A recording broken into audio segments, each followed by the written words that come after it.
So ito na mga kabidyo ko yung ating gagamitin pang New Year. At Happy New Year sa inyong lahat at belated Merry Christmas. Okay, medyo yung ating halimaw box or yung ating Dracula box. Halikabukan na ng gusto. Ito nyo naman, oh. So, kada taon nyo lang natin nagagamit yan. Okay, pang New Year and then set up na natin. Ito yung ating power amp. So, ito na. Pa! So, ito na natali na natin.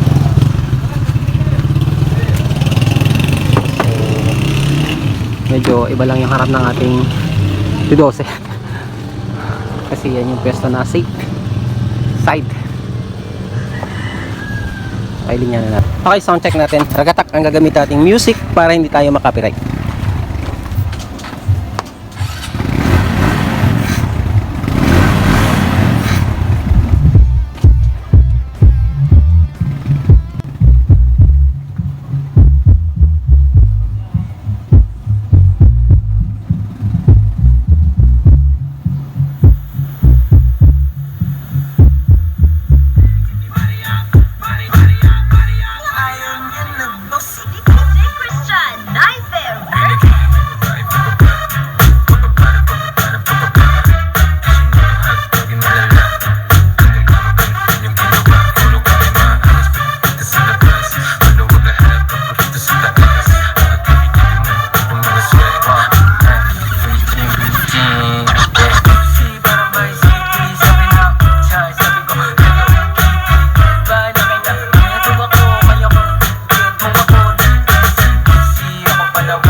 Sabihin ko lang sa inyo yung ating setup dito. Yung ating subwoofer is nakalagay sa ating aux 1.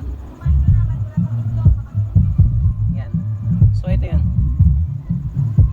Aux 1, and then yung ating mid ay ito. Ito yan. Nasa left channel mono setup tayo.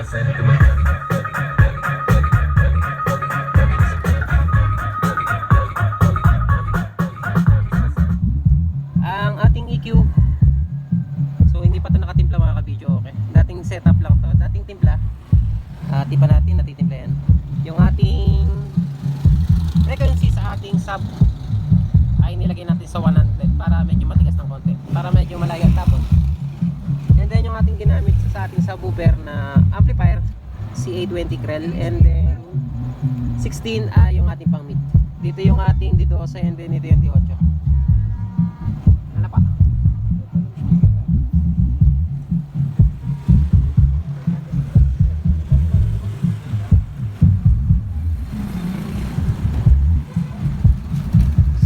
Equalizer sa ating subwoofer.